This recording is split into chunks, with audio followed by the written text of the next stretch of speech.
right, so now I can hear the microphone. So, welcome. We're going to be meeting this morning. Our topic is the family.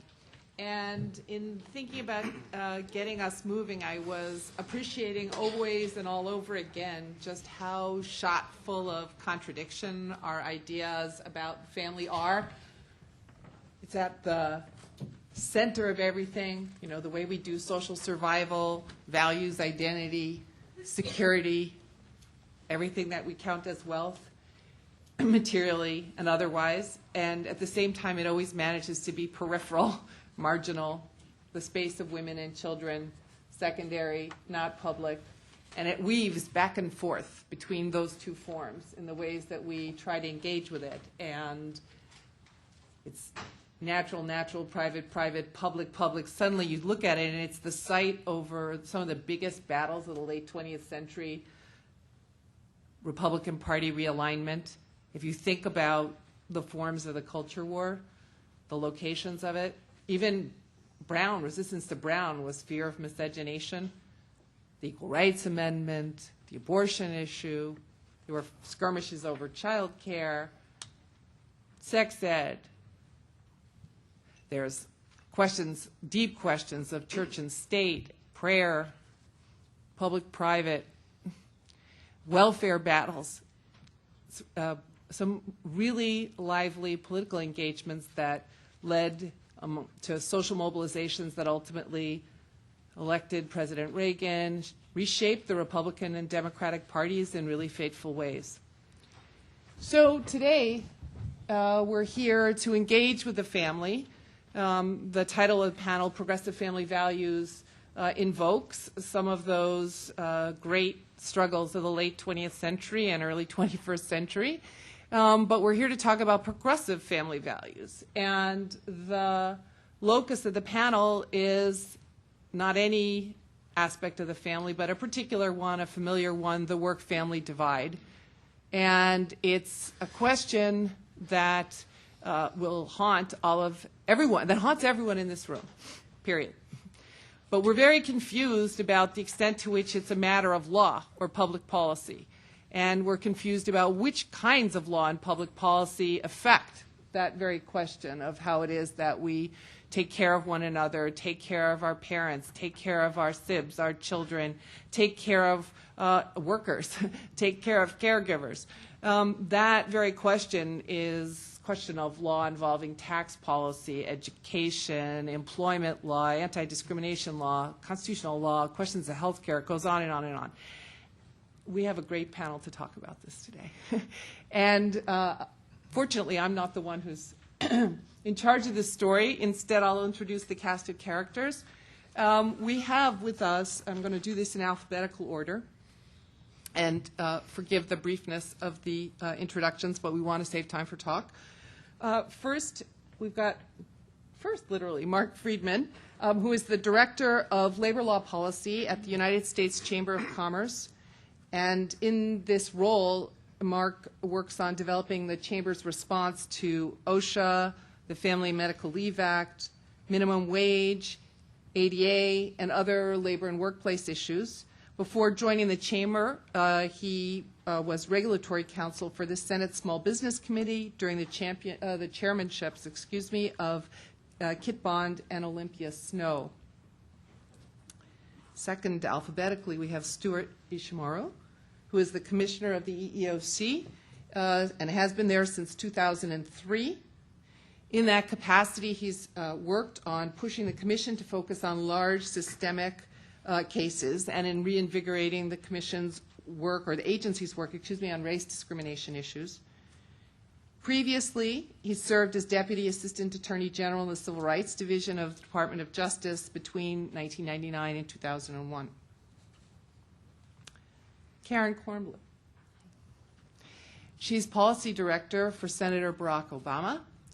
And before joining Obama's staff, she founded and directed the Work and Family Program at the New America Foundation, where she argued for renewing social contract to help families in a globalizing economy. She's published on matters of economic policy in the Atlantic Monthly, New York Times, Washington Post, and Democracy. Before, Karen served in the Clinton administration as Deputy Chief of Staff in the U.S. Treasury Department and the Director of Legislative and Intergovernmental Affairs at the FCC. Today, Karen points out she's speaking for herself. We have Judy Lichtman. Judy is Senior Advisor, her title, to the National Partnership for Women and Families, and until just recently, a Senior Advisor to Hillary Clinton's campaign. She founded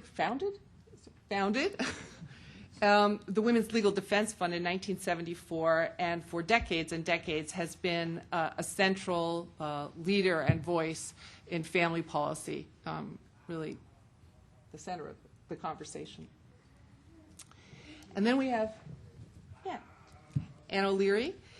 She also served in the Clinton administration as the head of Children and Families team on the Domestic Policy Council, and then went on to work in Senator Clinton's legislative director during her first several years in the Senate. Ann, along with Judy, developed Senator Clinton's work family policy proposal for the presidential campaign, and she's now heading up a new research and advocacy center at UC Berkeley. They're now not going by Bolt Not anymore. going with Bolt anymore. No more Bolt. I started teaching at Bolt, but Bolt is no more. At the UC Berkeley School of Law. And we'll maybe hear a little bit about the work of that program. Okay, so our plan as a panel is to try to avoid, to the extent possible, this is now cheerleading, to avoid making long speeches, and rather to try to conduct this session as a conversation as much as possible. And what we thought that we would do is to begin with a little bit of policy retrospective. I ticked off some of the areas of law that implicate the work-family divide. I mean, they're really just large bodies of law that are in play here. And we can't do the question justice, but we thought that we would at least start out by giving a few thumbnail sketches in the last couple decades so you can get a sense of how we got to where we are. And after doing that very briefly, we're going to try to go from retrospective to prospective and think about the choices facing this nation in the campaign and coming decades, and really at the micro level, really the ways in which we make decisions about what our institutions and local government is doing, as well as the choices we make in our own communities on a million forms and locations. All right, so Karen had offered to start us out by giving us a little bit of a demographic picture of who we are as families today and how that might differ from the picture of the family that's at the heart of some of the nation's key safety net legislation that was adopted much earlier in the 20th century. Okay, is this working? No. Is it on? Yeah. Okay. Hi, thanks, Reva. I just want to say at the start what an honor it is to be on this panel here, with this whole panel, but I want to especially note what an honor it is to be on the panel with Judy Lichtman, who's been such a leader in this area and still is. And I brought a prop. My mom is in the audience. She's here from her law school reunion where she was one of 6 women. And she's promised, she lived a lot of the history we're going to talk about, and she's promised not to correct us until afterwards in private. So just really briefly, in 1960, when my mom was thinking about having kids, 70% of families had a mother home full-time. That is completely reversed now. Today, 70% of families with children, all parents are working. That means there's either a single parent who's working or there are 2 parents who are working. So we've really changed from that breadwinner homemaker model that was really a reality, not for all families, but for many families, to this new juggler family with everybody working. And at that time, of course, divorce was much rarer, and most women were mothers, and most women were not working. Today, a third of children in America are living with a single mother. Big number. And a third of working women work shifts that differ from those worked by their spouse. Divorce, as you know, different numbers measured different ways, can be as high as 50%. And the family changed for a variety of reasons, obviously, and we'll talk about a lot of them, but one is economic, that as wages stagnated, our economy really changed beginning in the early 70s, and suddenly from just being an escalator where that breadwinner, if you were lucky enough to get one of those industrial jobs, over your lifetime, your wages would just go up. You could work the same number of hours and your wages would just go up. That really changed. And the only way for your family to earn more, or even to stay flat, was to throw more hours on the fire. So we did some research back when I was at the New America Foundation with Jared Bernstein of the Economic Policy Institute, where we extrapolated backwards and looked at married couple families since the 70s and what would have happened if the mother had not been working. And for the bottom 2 quintiles, the family's income would have gone down from the 70s to 2000 if the mother had not been working. For the middle quintile, it would have stayed basically flat. And that's, before you think about childcare expenses and all the rest, dry cleaning. It's only for the upper income families where, even if the mother hadn't been working, income would have gone up. So, don't let the culture wars overly cloud this. There's a real economic necessity for many of these mothers to be in the workplace. But as people on the panel will tell you, the workplace still doesn't accommodate caregiving. And other people go into those statistics, I'm sure, in greater depth, but, over 50%, only 50% of workers are offered paid sick days. FMLA is limited to the number of workers that can get it. We're the only industrialized country without some kind of paid maternity leave. And in the EU, there's a right to part-time work, which we don't have here. But what I would just like to throw out there as well is, in addition to the actual workplace rules, there's this whole system of government benefits that was put in place in the New Deal era, that went to people who had that breadwinner job. And it was very definitely, if you look at the debates of that time, read some of the historians like Alice Kessler Harris, the conversation was very explicit that it was not to go to women, and it was not to go to immigrants, and it was not to go to African Americans. And it was designed so that our economic citizenship in this country is really determined by full-time, long-term work with no caregiver responsibilities. So what do I mean by that? Tax benefits go to your getting health care through your job. But you don't get it if you're a part-time worker often. You don't get it if you're a contingent worker. You can lose it if you lose your job because you had to take time out to have a baby. Pensions also through your job. Social Security is key to lifetime earnings.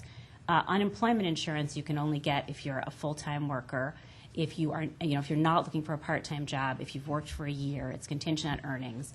And we take this as really given and neutral, but it's not the way it is in other countries. In other countries, you can get citizenship based on just being a citizen. You can get health benefits, or there are benefits accorded to caregivers. So we can get into that in more detail, but the result is that single parents are especially hurt, low-income parents are especially hurt. And it's made women especially more dependent. And then there were these means-tested programs, as Anne will get into, that were designed to fill in the gaps where you could get benefits from the state. And with those being changed, that has really disadvantaged low-income families as well. Did I keep it short enough? Yeah. So we now have the picture of this breadwinner caregiver dyad that's really at the center of just large amounts of 20th century social policy. And Anne was going to keep going on filling in the social policy picture into the 60s and the Great Society and the Civil Rights era. Right. So before I kind of get into the 1960s, I want to paint a little bit of a picture of what is happening on what happens to paid maternity leave over time, because I think that's really telling in terms of which women are getting access to this leave as a result, really, of Title VII and the Pregnancy and Discrimination Act, in which women are not. So what happens is, as we all know, in 1964, Title VII passes and sex is added as a protected class. 1965, who has access to paid maternity leave? For workers who have less than a high school degree, so really the low-wage working class women, 19% have access to paid leave. for professional women, those who have a BA or higher, only 14% have access. So working women at that time had greater access to paid maternity leave, largely as a result of collective bargaining. Many of these women were in labor unions, and that's why they were having better access to paid leave. So what happens then between 1965 and 1975? Well, of course, we have not only the passage of Title VII, but then the EEOC starts enforcing Title VII. At first, the EEOC really struggled with pregnancy. They first came out with opinion letters that said that you didn't, in fact, have to include pregnancy in insurance plans. They quickly kind of turned that around, and in the early 1970s began aggressively stating that employers needed to not only cover pregnancy in insurance plans, but if employers had a no-leave policy, meaning that they didn't offer leave, that was a disparate impact on women, and they should be offering at least pregnancy leave. Now, of course, all of this changes, but so you get some good stuff happening between 1965 and 1975, and you see the result, which is that professional women go from 14% having access to paid leave up to 27%, so nearly doubling the access. What happens to low-wage working women? Nothing. In fact, a little bit of a downturn. They go from 19% access to 18% access. 1978 happens, and the Pregnancy Discrimination Act passes, and as we all know, that was resulting from a number of court cases, but it made clear that Title VII included pregnancy and childbirth, so that if you were pregnant or had disabilities relating to childbirth, that you also had the same access to benefits as men. So from 1975 to 1985, we see another huge jump for professional women in their access to paid leave, going from 27% having access to 59% having access. What happens to low-wage workers? They have a small bump, 18% to 20%. So we have this huge gap now. 1985, 20% of low-wage workers have access to paid maternity leave. For low-wage workers, 59% for professional women. Then we have the passage of the FMLA in 1993, and you see again a small bump up in the access to leave, going to 63% for professional women. We've unfortunately seen a little bit of a downturn in 2003, largely I think probably due to the economy, but 60% now of professional women have access. For low-wage workers, we've really seen no change from 1965 to 2003. We've seen going from 19% to 22%. So Title VII has been tremendously helpful, and of course Title VII has done a tremendous amount for low-wage workers in other areas, but in the area of pregnancy leave, and access to benefits as a result of pregnancy leave, it has done not as much for low-wage workers as we can say that has done for the professional women. So just quickly, let's step back for a second and think about what led to the addition of sex as a protected class in Title VII. And I will try to be very, very brief here. But I want to just say that, so in 1961, what was the climate in 1961? President Kennedy had established a commission on the status of women. And that commission released a report in 1963 calling for the continuation of certain women-only protective labor laws. Now, in law school, we always think of women-only protective labor laws as kind of these horrible anti-women, discriminatory, overly broad, stereotypical laws. Well, the fact of the matter, if you read historians like Alice Kessler Harris and Theda Skopel, you read that and you learn that actually a number of these state protective labor laws were promoted by women and were advocated and supported by major women's groups. Certain ones of them, which are ones that protected women from working maximum hours, provided a minimum wage, and provided them with overtime pay, largely because this was one way in which they were trying to figure out how to balance the struggle of the need to take leave and to have some control over their workplace. So that was going on. And in fact, most women, many women at that time were supporting not only the continuation of these laws, but the support of extending these laws to men so that we can make sure that all workers had these types of protections in place. And they recognized that it was problematic to think of them as just for women. But important to remember that this was thinking about how do we make sure to protect all. And in addition, this report called for paid maternity leave at the federal level and paid child care at the federal level. And those were really the priorities that the President's Commission were setting. So all of a sudden in 1964, you get the passage of Title VII. And let me just say one more thing, which is another kind of myth of law school. I think we all think of the Equal Rights Amendment as this powerful indicator of how all women were thinking that we needed an equal rights amendment. And I think many women did come to believe that. But at the beginning, there was this huge split in the women's movement between kind of labor women and professional women.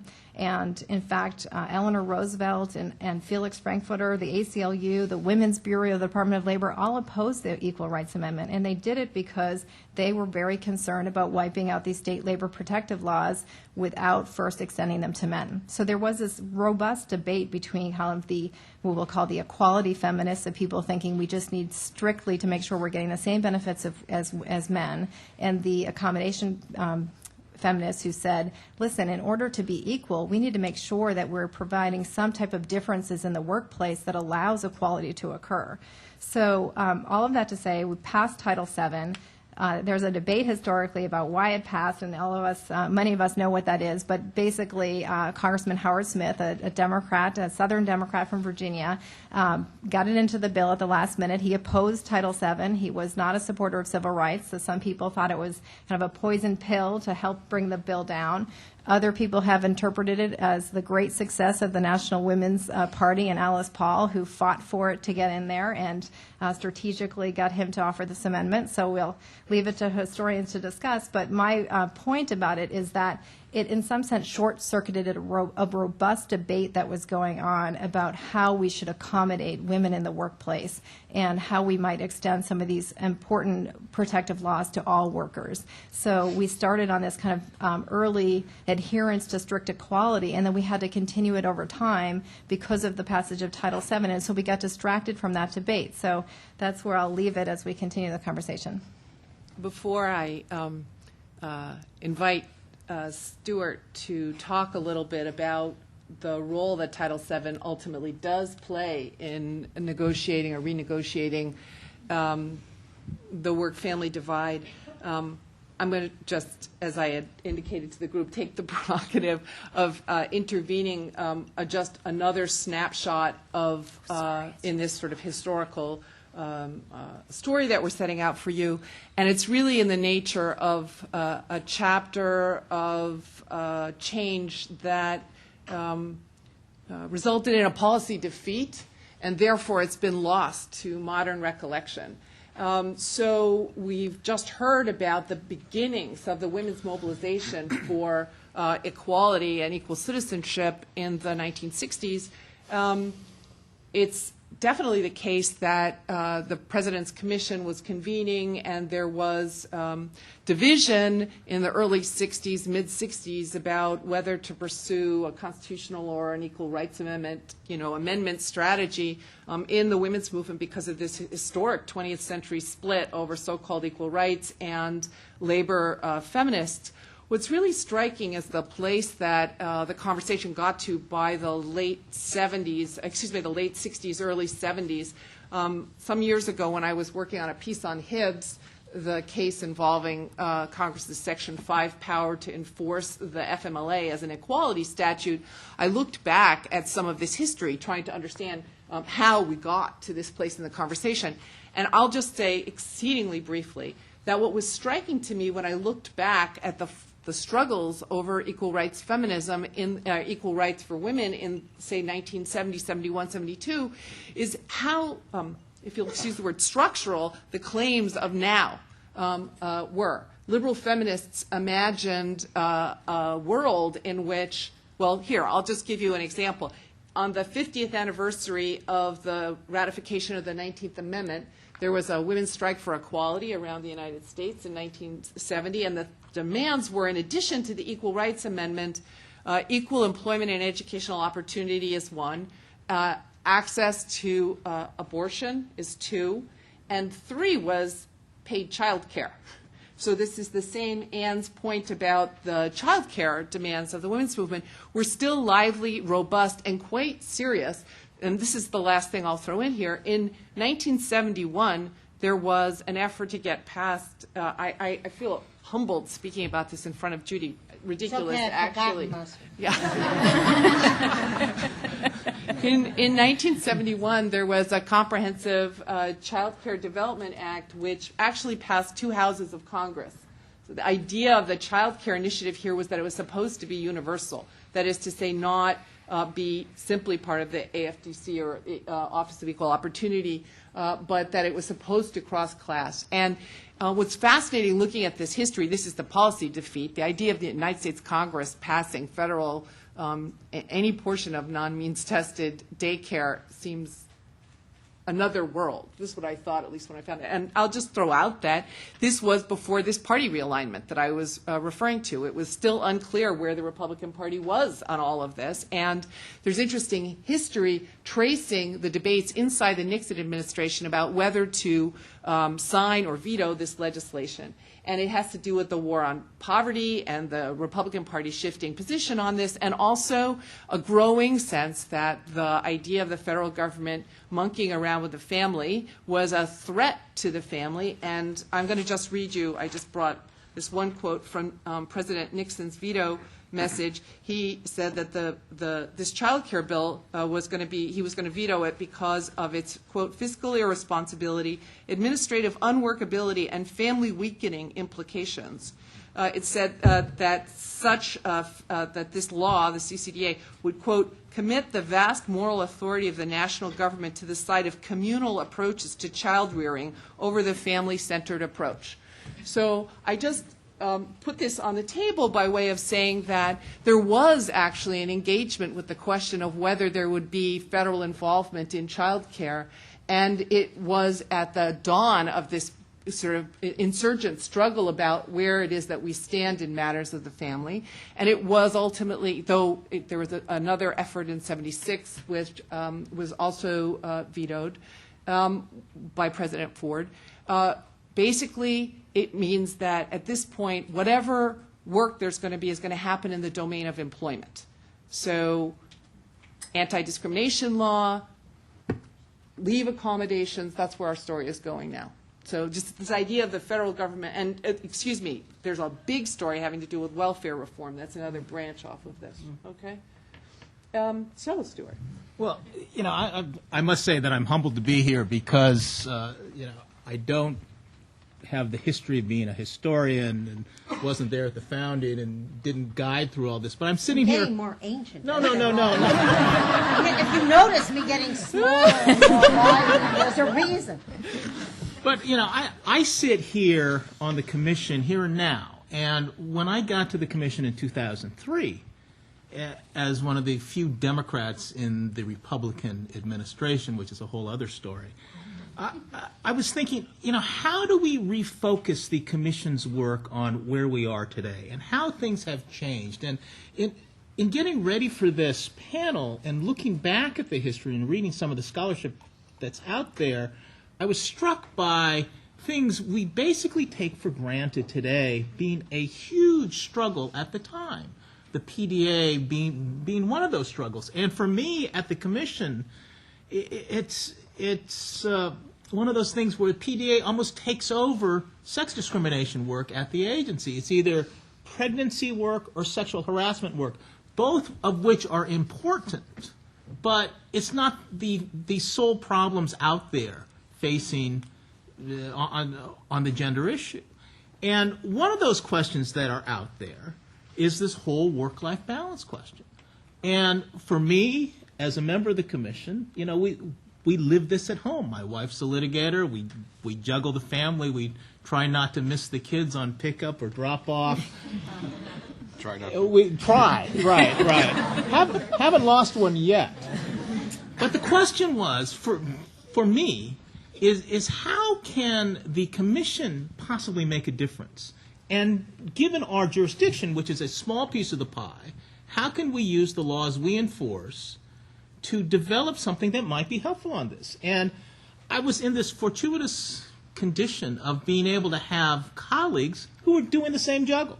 Most of my colleagues were women. We all were doing this juggle. And it was this, you know, this confluence that made it possible for us to start talking about this. And the other thing that I found at the commission is that people get focused there. It's a law enforcement agency, so they have goals in front of them, and they want to do whatever the chair says to do. And they're very focused on whatever that goal is in front. So sexual harassment for a long time after it came up in the early 90s, I guess, right? It became a huge focus for the commission. PDA as well, another huge focus for the commission. People talked about pregnancy charges going up, but no one's talking about what happens after the baby comes and how that impacts both for men and women and how the roles have changed for men and women over time and how, as we're looking forward, what sort of challenges are ahead. And so it led us to develop guidance that I'll talk about a bit later as we get into our discussion that may be helpful in this area. But it only covers a small piece of the pie, and as I was reading the scholarship out there, I realized how small that piece of the pie is, but it's a piece of the pie. And it's the government for the first time making an effort to try to weigh in on these issues, which I think is very important, and I think it's a precursor of possible things to come, because there was this bipartisan consensus. It breaks up at time over various pieces of the issue, but there was a consensus that this is modern living, and we're going to have to deal with this. And going forward, I expect the body and the government to actually do more.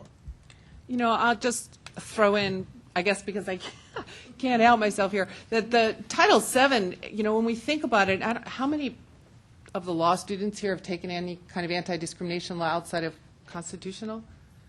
So some.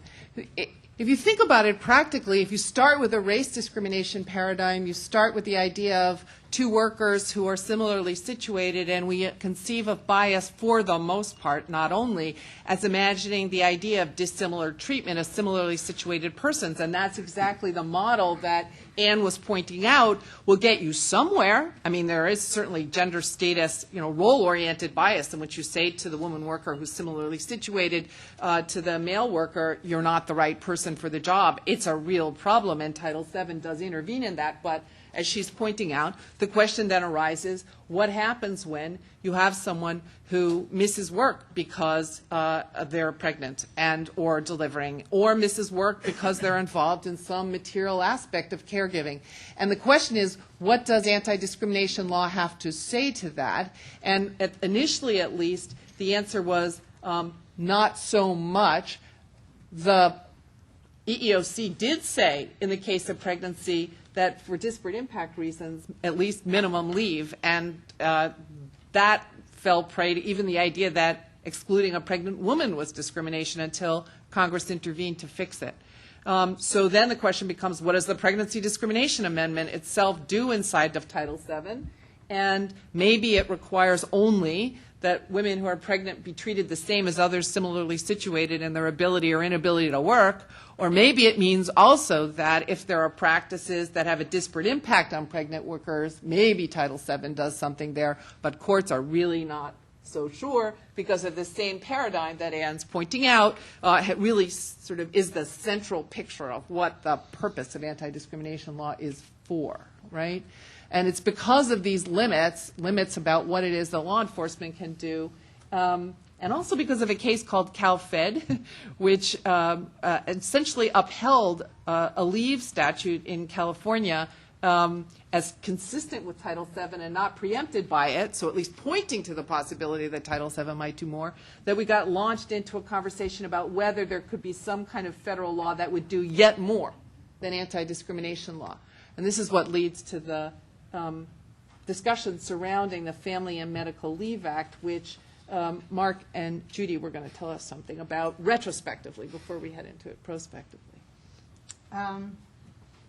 Well, I'll begin by saying that our best and probably most conservative extrapolation from numbers that are very old tell us that about 100 million workers, women and men, have used family and medical leave.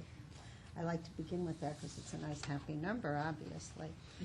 A footnote, which is a surprise to us, who came at the advocacy for FMLA as equality advocates, and so my one quibble with Anne is that I think the debate is still robust. It didn't get masked very much. Was that we didn't think men would use it. We had a long-term vision, which I will come back to in a minute, about providing protected leave for men, but we didn't realistically believe that it was men who were going to use it, and about 47% of the users are men. They are not using it for the care of newborns, newly adopted children. They are using it either for their own serious health condition because they don't have the necessary paid sick leave, and they're using it as job protection even though there's no income protection, which is a horrible problem. And one that feeds exactly into Anne's absolutely correct point about the class issues of who can use this leave. And they're using it for the care of their sick spouses and parents. Once we went into the workplace, we're not around to take care of our mothers-in-law anymore. It's very interesting that men are using it. So let me go back to the theoretical, philosophical, ideological bent that I and our very broad coalition brought to the advocacy and the lobbying efforts. First of all, it took us about 9 years, depending on how you date it, and we love to argue whether it was 9 or 10 years. I prefer 9 for obvious reasons. It's embarrassing enough.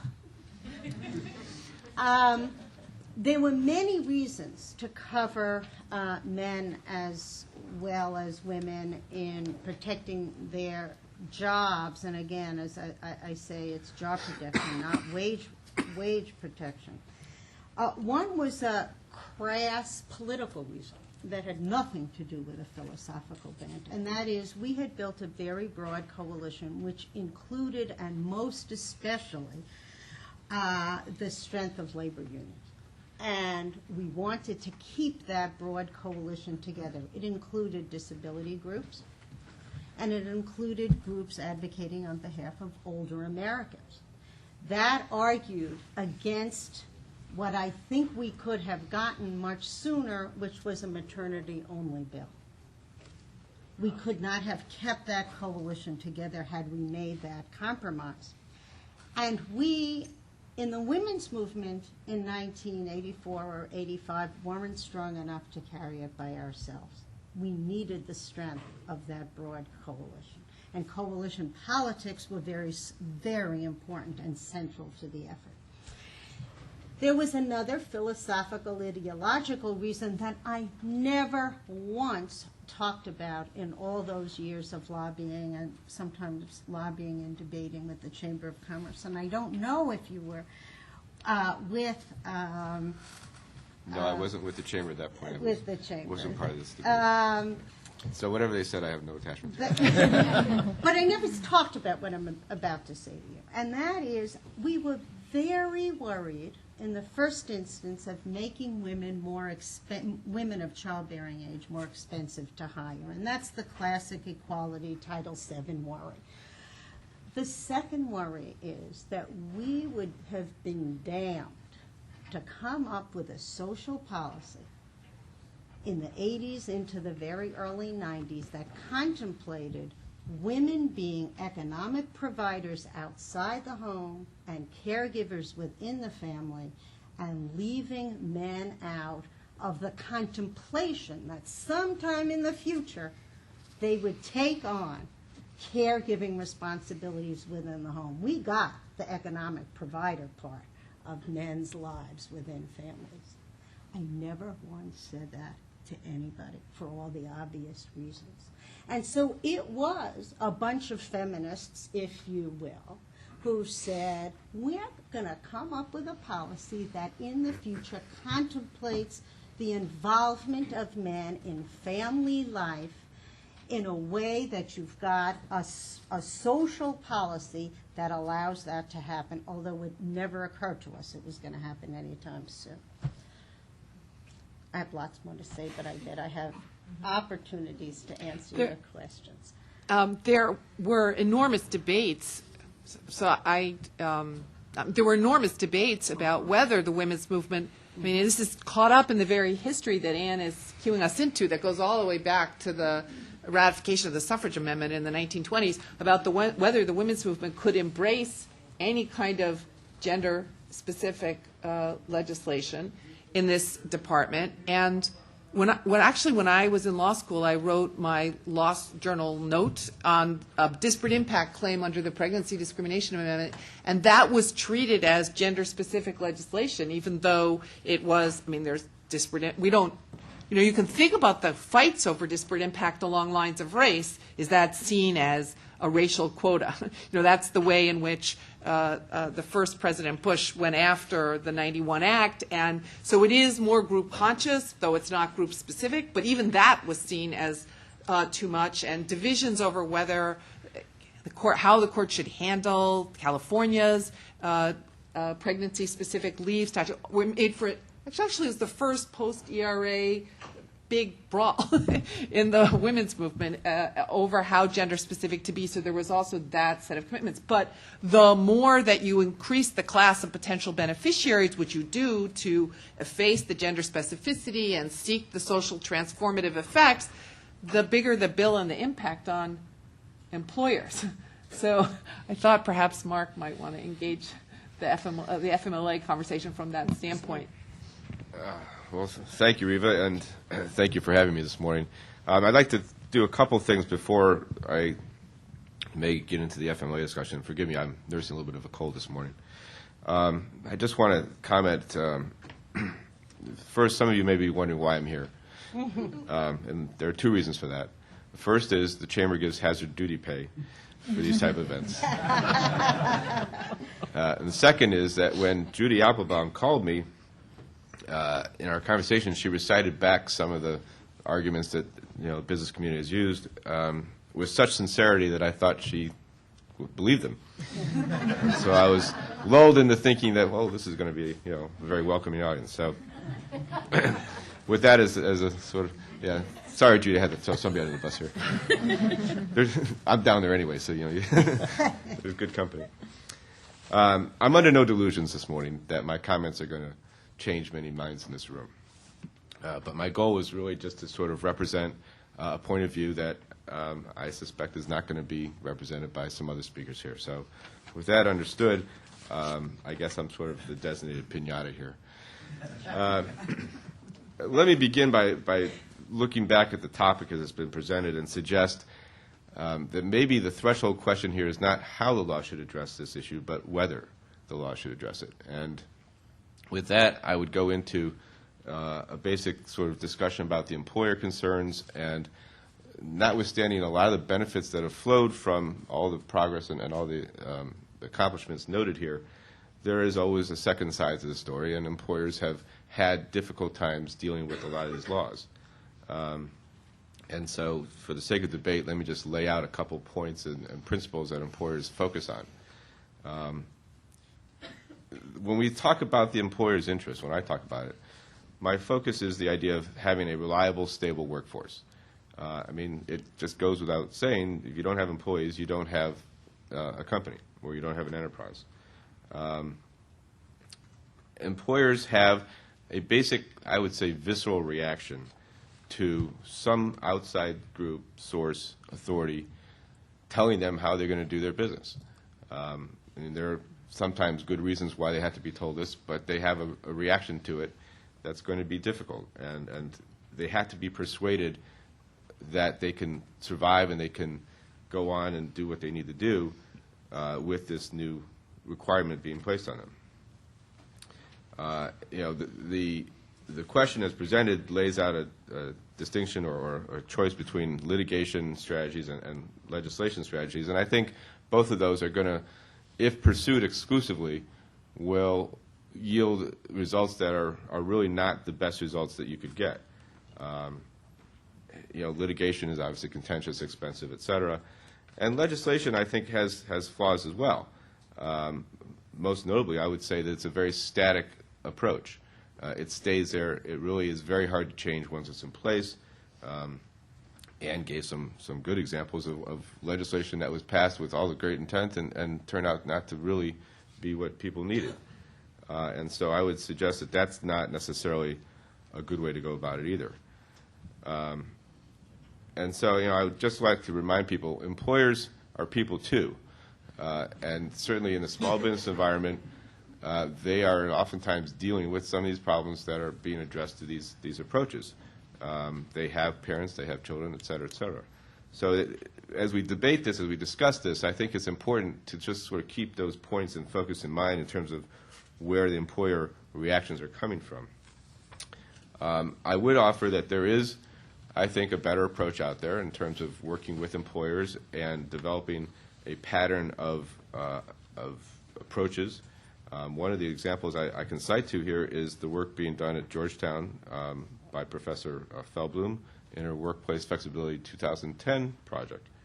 And they are laying out a set of principles where both sides, the employers and the employees, end up getting a win-win. And it respects certain key, I think, fundamental ideas that have to be in place to have this kind of a victory. You have to have mutual respect, you have to have accountability, you have to have accommodation, and you seek to find a cooperative approach rather than the adversarial approach, which I would offer is the litigation approach, and in some cases legislation. It recognizes that employers have needs, that you have to have this workforce available to make the operation run. And it recognizes that flexibility is good, and also a one-size-fits-all mandate is not necessarily good. And so I would just put that out there as an alternative, I think, to some of the ideas that are already in discussion, and suggest that to the extent that a solution, and I recognize this doesn't have the universal appeal of legislation, it may not have the thrill of victory of some litigation, but in the end it's going to, I think, result in better results. And as examples develop and more people recognize that this kind of thing is achievable, you'll see, I think, more people moving towards it. Already it's happening. There are definitely employers out there who recognize the need for flexibility and are looking for ways to accommodate it within their current needs. So I'll leave it there. And just First of all, thank you for being here. Second of all, I actually threw in my 1970s 2 cents by way of saying that we actually, as a nation, made a choice back in the 70s about the pathways that we were going to go. And it is true that we're asking a lot of employers in crafting these leave statutes. What was really interesting is that the federal presence or spurring or whatever on the child care front was something that we pulled back from. There are a lot of different paths in. If you think about this from the largest standpoint, you can be asking, what's the collective subsidy? What's the role of law in coordinating? What's the role for labor? There's lots and lots and lots of directions into this puzzle. And what it is that we've been, I think, worried about doing in any direction too directly, except when we're engaged in welfare reform, is involving government in the facilitation of child care, except as it's necessary, however necessary gets defined. And that's a very complicated and class-fraught kind of a question. And apart from that, we've been more comfortable facilitating caregiving in the nuclear family by prompting or pressing for various kinds of workplace accommodation.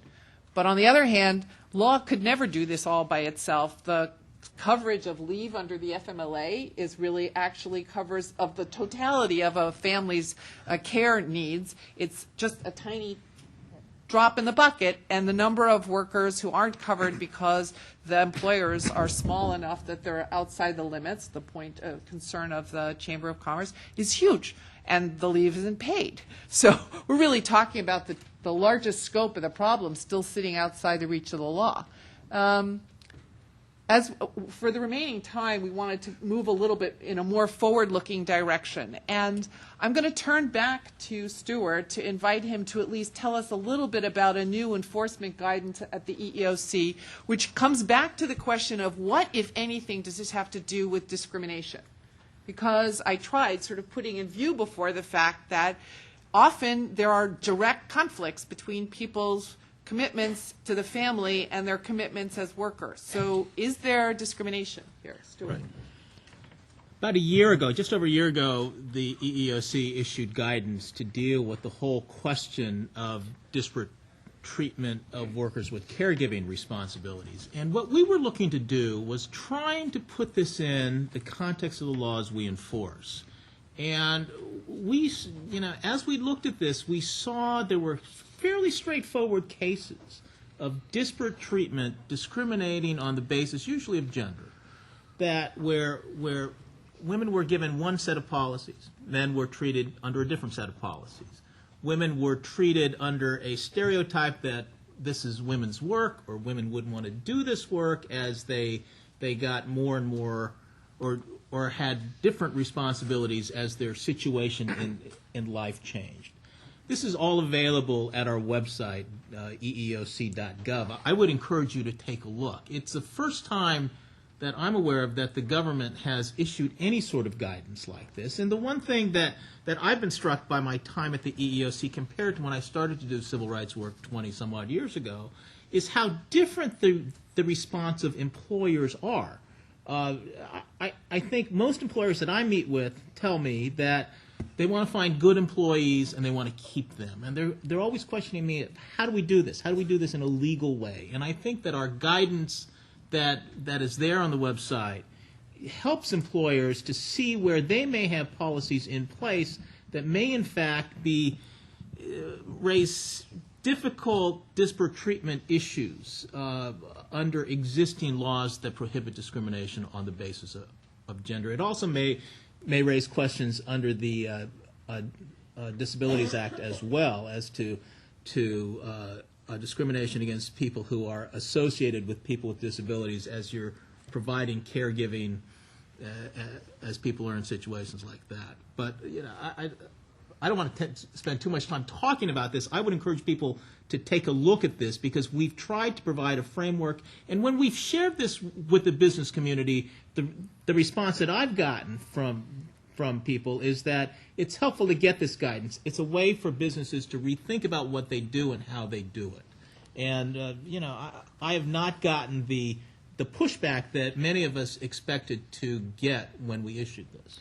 One way you can think about this, I think that there's a role for law, but there's only so much that can be done by litigation or top-down coercion, and in the end we're talking about social norms and vast problems of coordination.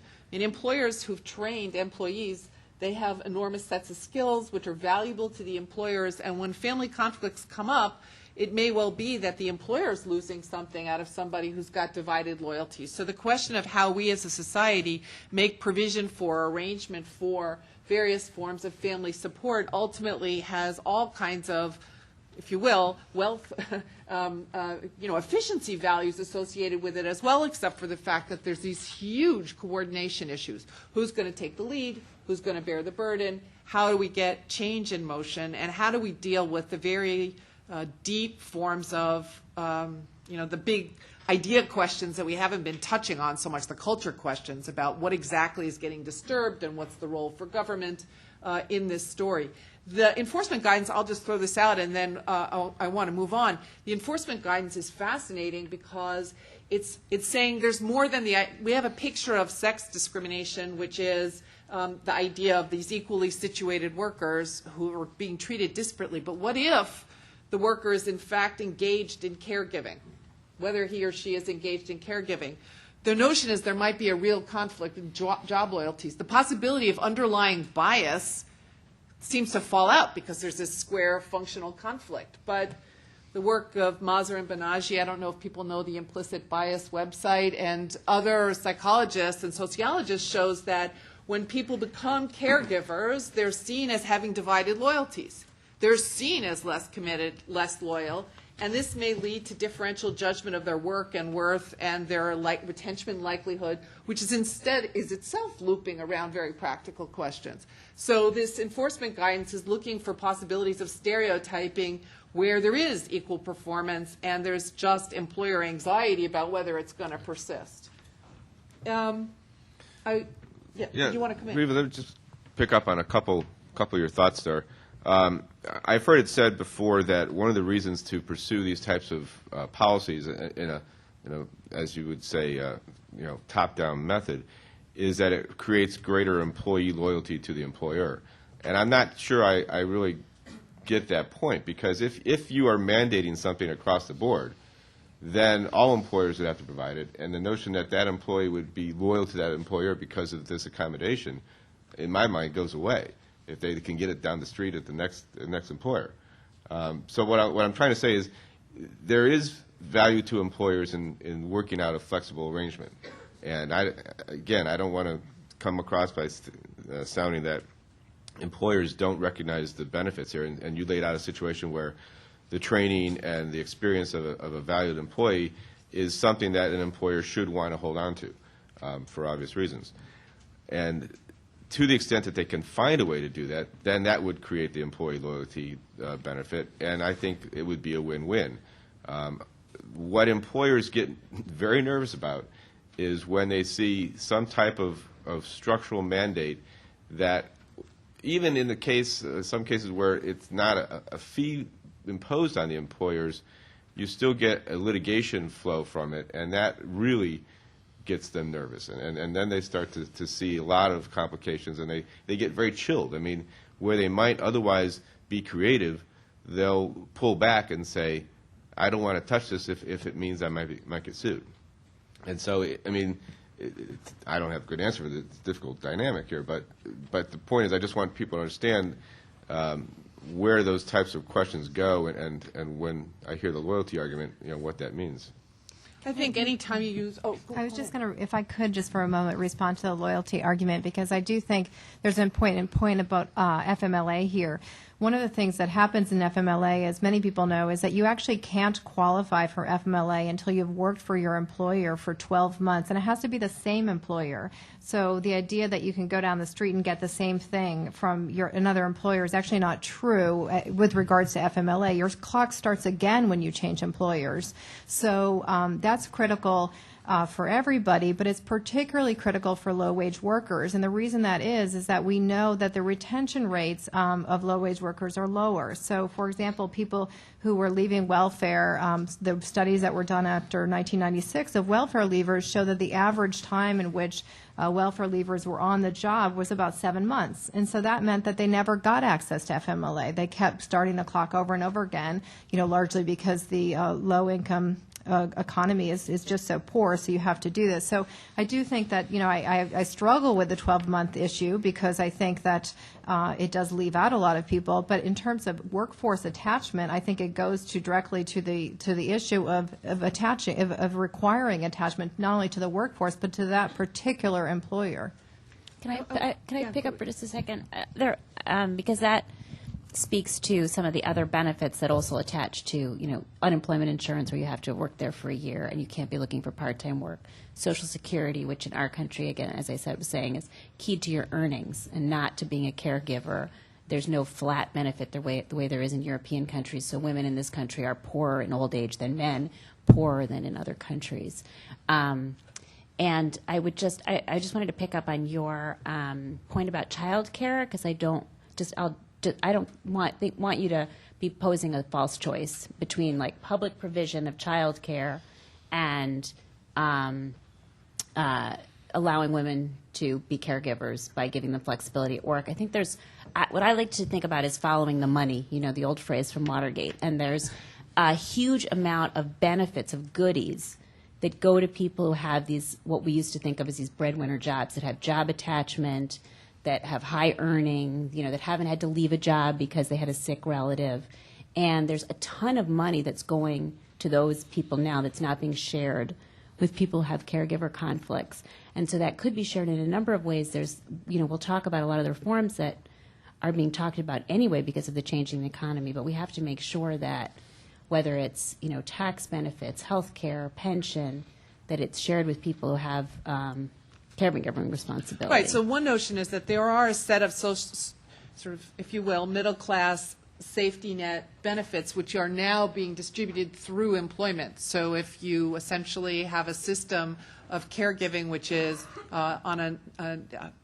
caregivers are not employed and the benefits are following employment, which is that old breadwinner caregiver dyad that runs all the way back to the beginning of the century and was at the center of labor mobilization and, you know, really a key 20th century picture of how we were going to take care of one another. As that comes apart, you're creating dilemmas for families and for women and children in this that are really enormous. And the question is, how are we going to reconfigure, or are we going to reconfigure the distribution of those goods? Yeah, I guess what I was trying to say too is that I think a lot of women, single mothers, were left out of that. But now that the economy is changing and so many people are contingent workers, so many people are changing jobs every 5 years, there's an opportunity to reform, and we better figure out what we think about what these, you know, neutral rules are going to be to make sure that caregivers are. So these aren't any more middle class benefits that go to a breadwinner and then a woman, if she's lucky, gets it by being a spouse. So insofar as the last pieces of our conversation are concerned, I wanted to ask Judy what's next on the horizon for, you know, is there a next piece of the FMLA picture? And is it going to be in the form of paid sick leave? Where do we go next on that front? And then how do we pick up some of these other pieces outside the employment sector? I want to say there's a deja vu all over again quality to this discussion, and maybe that is the benefit of age. Our political debates ultimately around what we could accomplish in the passage of Family and Medical Leave Act hinged on the crucial question that it was a mandate. And it wasn't how many employees you covered, it wasn't how many weeks you could take off, it wasn't what it was you could take off from, it was that you were requiring something of employers. And what was at stake wasn't family and medical leave, and it wasn't even maternity leave. It was the looming prospect of health care, universal health care coverage, and the fear of many, I will say many Republicans for my shorthand answer to Reva, was that family and medical leave was nothing more than a stalking horse for a mandate on employers, and they couldn't live with that fact, and there was no place for us to compromise because we couldn't compromise on the mandate. Fast forward to Reva's question now. We are actively engaged in discussions both on the state level and city and in the Congress on paid leave schemes, if you will, and paid sick leave. Mark my words, the real problem is going to come down to the mandate, because everyone sees 10, 12 years, 15 years later, a real grassroots push for universal health care.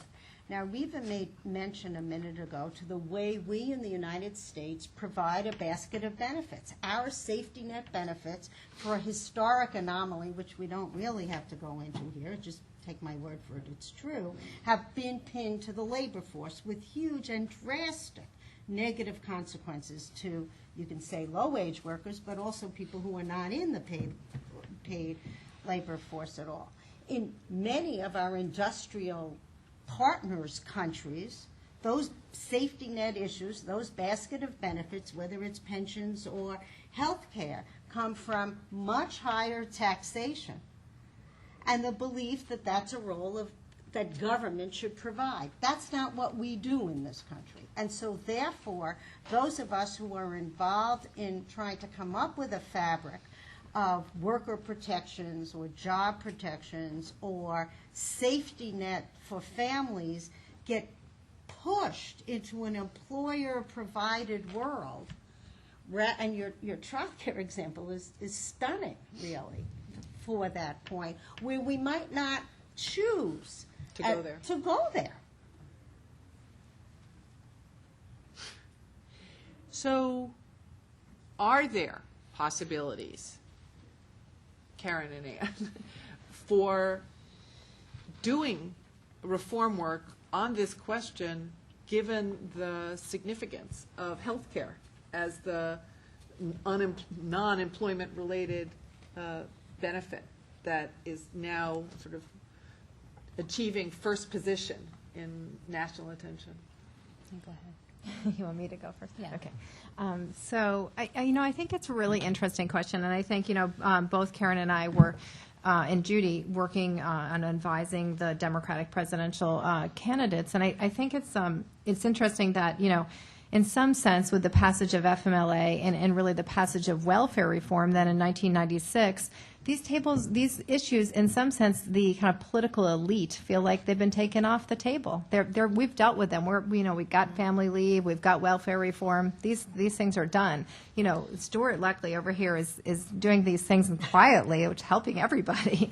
But it's not on the big radar screen. And I think, even, just kind of talking maybe a little out of school here, my frustration is that, Hillary Clinton, the first kind of, major woman running for president, while she did a very important address on these issues, and Judy and I both worked hard to make sure that happened, it was not one of her number top 5 issues that she talked about. I mean, really, universal health care was the top and is the top domestic issue. I think we can probably safely say the same for Senator Obama, that just isn't at the top of the radar screen. So what do we do is the question. And I think, there's a lot we can do. First of all, Stuart and the EOC work has to be, absolutely applauded, because one of the things that's so important about that work is that it's looking at it comprehensively across the life spectrum of what it is to be a parent. As you become a parent, which I recently have done, you realize that, it's great to get some protection in the 0 to 12 weeks stage, but, that baby doesn't go away after 12 weeks. And all of a sudden you're dealing with the incredible stress and strain of 2 working parents and figuring out the drop-off and pick-up and everything else that goes along with it. And you need some protection from kind of, 0 to 18 and then beyond, because then you're dealing with aging parents. So this caregiving issue, I think, is really important. But in terms of what we can do, I think that there's a lot of work that can be done, as Karen suggests, of really looking very broadly across the spectrum of what is our social safety net. Not thinking about work family only as Title VII and FMLA, but thinking about it as welfare, as child care, as unemployment insurance, as Social Security, and knowing that maybe this is not going to be on the radar screen in the first several years of even a Democratic administration, but doing the really hard thinking now and putting it in the agenda and looking forward to what do we need to get over the next 10 years. And frankly, doing what the National Partnership has been doing, which is to create a movement of people who are realizing that we need to do more on these issues and we need to be supporting these issues, and then frankly doing really important work at the state and local level. We're here from San Francisco. My colleague Kathleen is here as well. And San Francisco is the first city to pass paid sick leave. It was an anomaly. It was passed because of this great little provision we have in San Francisco that allows a very small minority of Board of Supervisors to put a provision on the ballot because they can't get something passed at the local level. So they put it to the voters, and the voters say, "Oh, that sounds like a good idea." So we, in San Francisco, it sounds like a good idea, but the business community in San Francisco, right, in DC too. But these are, in some sense, these are hard-fought battles. So we have a lot of work to do, and I think we have a lot of intellectual thinking and work to do about how we make this happen over more of a kind of 10-year span rather than immediately in the next administration. Yeah, and I guess what I would just add is again, to sort of follow the money and the big reforms that are going to happen in healthcare and pensions and so on, because there's widespread feeling that these were constructed for an industrial age worker, and so there's a lot of desire for them to make sure that when those reforms happen that they don't penalize caregivers, that they don't exclude them. And so, for instance, when you hear people talk about health care reform, you hear people say everyone who has a full-time job should have a right to health care.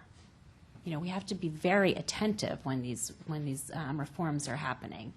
And then I guess the second thing would be, and this picks up on what Ann and Judy were saying, is when people go through these life experiences, I think they experience them as private dilemmas, as private struggles. And I think some people are angry about it because they didn't expect it. They thought they were these things were fixed, and they weren't going to face these dilemmas, and they were going to they went to college and law school or whatever, and they had all the same opportunities as men, and then suddenly, wham, things are different, and you get angry, but you don't know where to put that. And I think this grassroots movement that's being started, the stuff that's happening in the States, we have to keep giving people a place to go, and giving them a way to understand what's occurring, and that it doesn't have to be that way. And then I think the third thing is thinking about, where to go next with all of this. And so, for instance, if you think about childcare that Reva's been raising, again, we don't have to think of it as being along the French model, although that would be awfully nice. It can be some combination. In the UK, what they've done is they've given a lot more tax benefits, and then they do much better early education. So it's thought of as schooling, but then for the wraparound, it's through the tax code. I mean, there are ways to structure it and do some of these things in a creative way that feels more comfortable to people. A lot can be done through the tax code, for example. If we think of money and time as the commodities that we're talking about here, there's been some actually really interesting work done in the poverty world. There's this guy Dalton Connolly at NYU, he's a sociologist, who talks about what we need to give poor families is time, and if we can't give them time, we can give them money. Well, some of the things we've talked about here is, money won't always buy you time, but we have to think about how to get people both of those things through all these reforms creatively. So I'm going to open this up to the audience now. It's just a fascinating question of disconnect, really, about this is affecting everyone's lives, but the sense in which they expect things of government here is quite blurry and confused. Yes? Oh, sorry. Why don't you just... Two microphones. Okay. Is this on? Check the bottom. This panel's been great. I'm at a lot. I'm not sure if I want to speak in my former capacity as a small business owner or my current capacity as a single mom in law school. We understand. But as for employers and leave, Karen, I guess, just spoke to that. You can do a lot with tax policy. You can eliminate write-offs for SUVs and move it toward allowing leave for people to get their family started. But right now, as I've been in law school, as a single mom, I had minimal income for the past couple of years. I'm a rising 3L, and I'm living on a lot of loans and grants and the generosity of my family and friends. But I did try to apply for food stamps this year. I was rejected because I have some minimal savings for my own retirement and my daughter's college education. And what I found was that I was going to have to cash that out and spend it down in order to qualify for food stamps. I would have to basically spend away her future and my future in order to feed us. And she's, being as polite as she can and saying, "Gosh, Mom, we're having pasta again for dinner tonight." And what can we do to move forward to make it easier for families to improve themselves in this way? And not just single moms in college or law school or whatever, but people who are even less fortunate than I am, to help them improve their lives. What can we do on a policy level to do that? Given the time, I think we'll have a few questions and then let the panel respond rather than doing one at a time. There's someone over there. Hi. So again, great panel. I thank everyone for all their thoughts. My question is sort of a question and a comment. What can we do to talk about paid caregivers in this model? I, in my work, represent a lot of domestic workers who are not covered by Title VII, who are not covered by most state laws, who are not eligible for unemployment insurance, who, when they get pregnant, are fired by their employers. And, frankly, I understand the employer side, right? They need someone there. They probably don't have the budget to pay for, paid leave and another caregiver. But what can we do in this sort of moving forward for progressive family values to have not a two-tiered system where our paid caregivers are completely shut out of all the other reforms that we're talking about for the unpaid caregivers? There's some in the...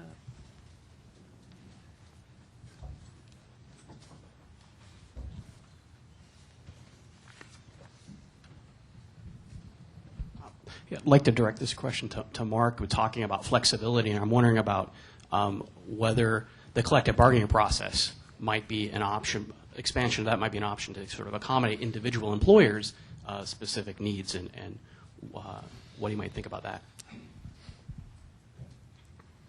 Just Kathy over here. Kathy Powell over here. This has been a really wonderful panel. I thank you. There's a London-based group called Black Women for Wages for Housework, which has been trying to advocate both for higher wages and better conditions for women who do housework and nanny care and so forth, but also trying to get the idea of the work that women and men, too, do in the home to take care of our own kids included in, say, GNP, to be valued, which I think would both have the effect of helping perhaps to raise the wages of nannies and, get that work acknowledged, but also help to somehow, acknowledge the fact that when we take off time to take care of our kids, it's not like going on vacation. It actually involves some degree of work. And I know that there's some writing, mostly by feminist tax scholars, who have looked at the pros and cons of valuing in monetarily that kind of work. But I just wondered if that might be a piece of the puzzle in trying to get paid leave while also trying to raise wages of people who do nanny care.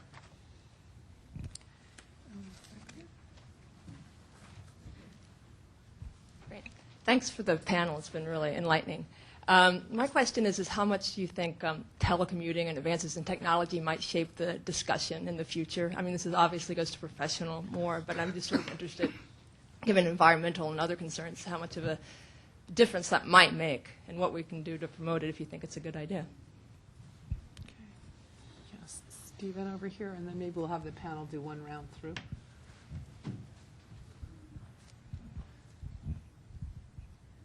This is, I guess, a question for Judy and Mark.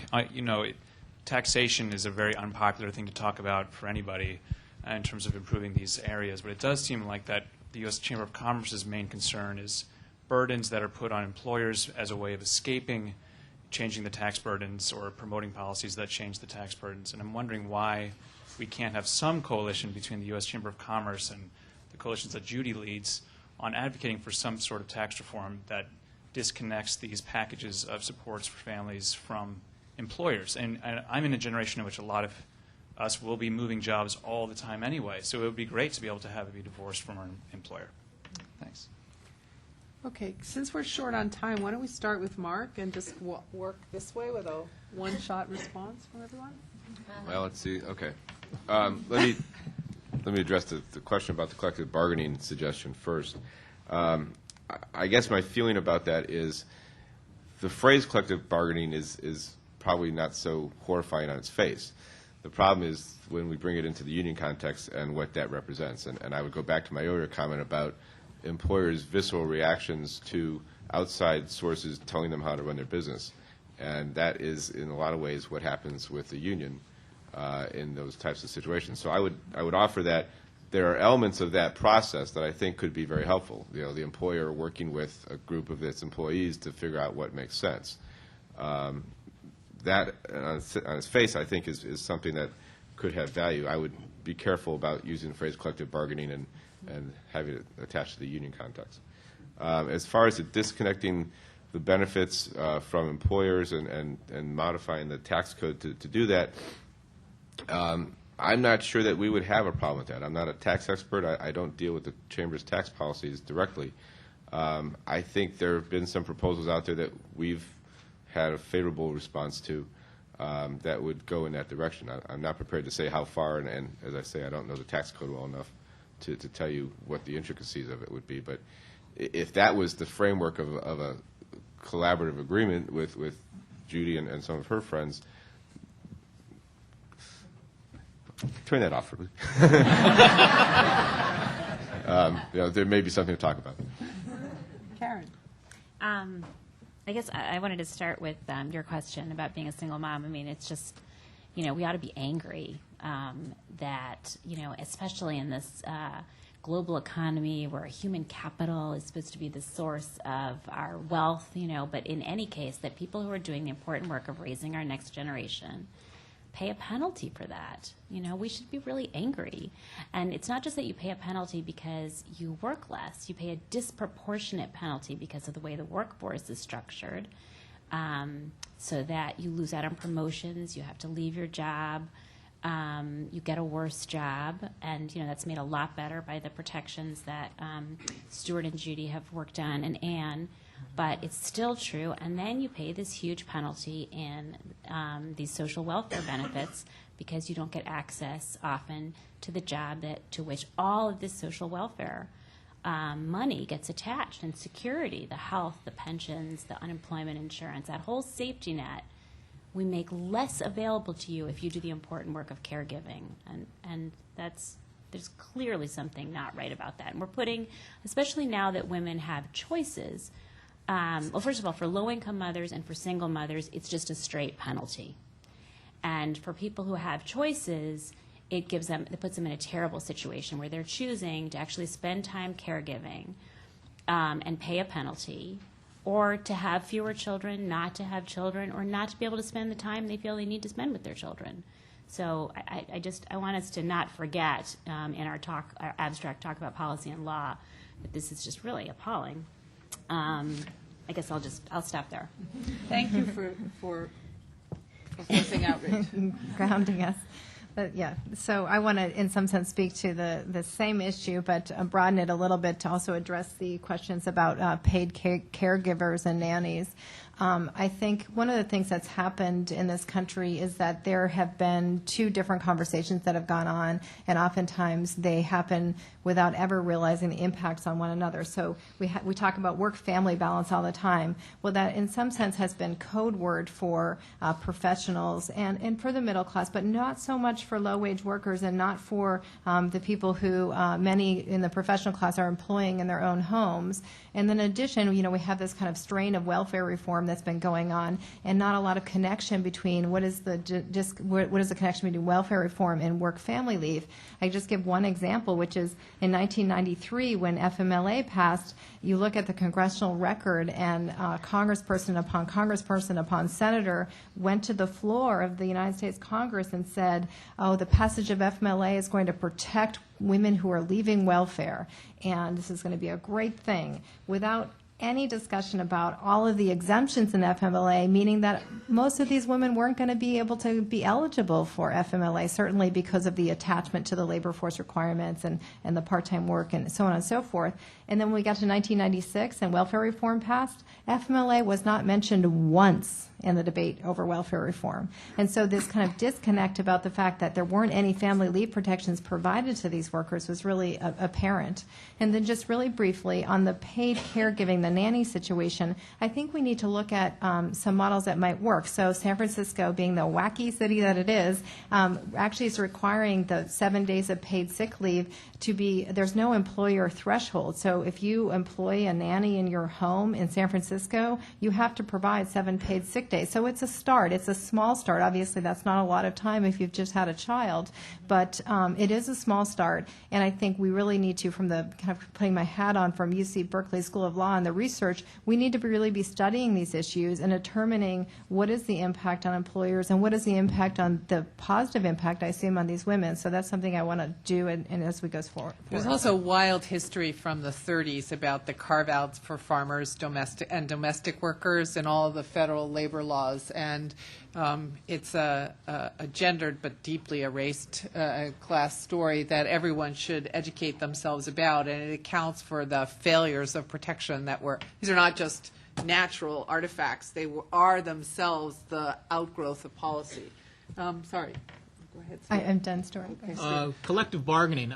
I know of cases where the unions and the employers have actually gotten together and have made agreements that have helped workers. It's been a benefit of having the collective strength going into those negotiations. So that actually has been used and probably will be used more in the future.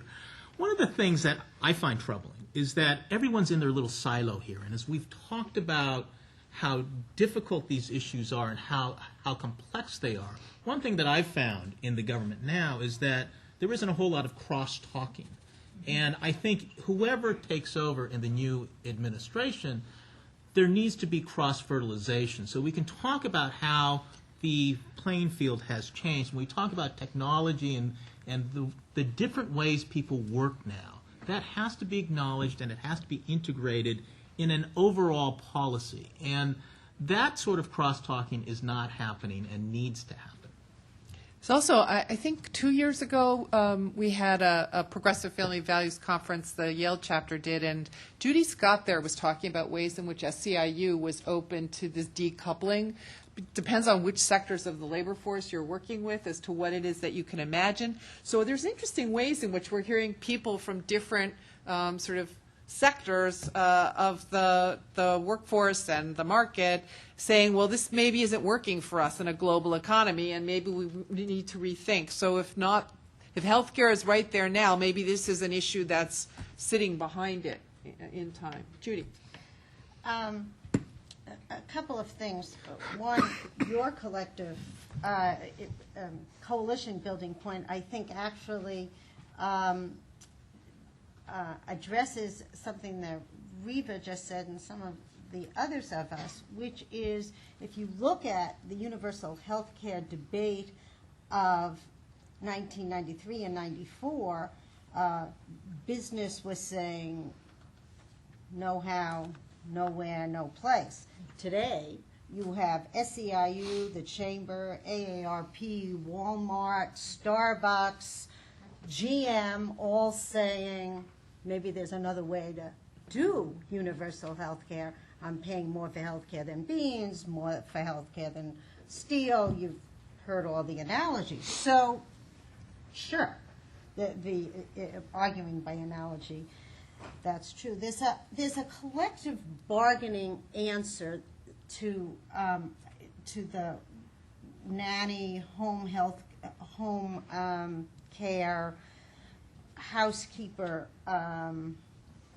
conundrum, I think. And I think that may also be, somebody here can correct me if I'm wrong, an SEIU example where they negotiated with the state to become the collective bargaining entity for home health aides. Yeah, I think it was in Los Angeles, not for the entire state, but for Los Angeles. And indeed, they were bargaining for wages, for job protections, and it changed the nature of the working conditions of those lowest wage people who, taking a page from Karen, see their issues as their own private hells, and their hells are 10 times worse than women of privilege.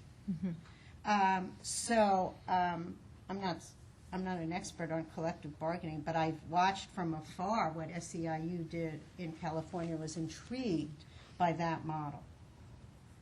Okay, given the time, I would like to thank the panel for a great discussion. Thank you. Thank you, Rita.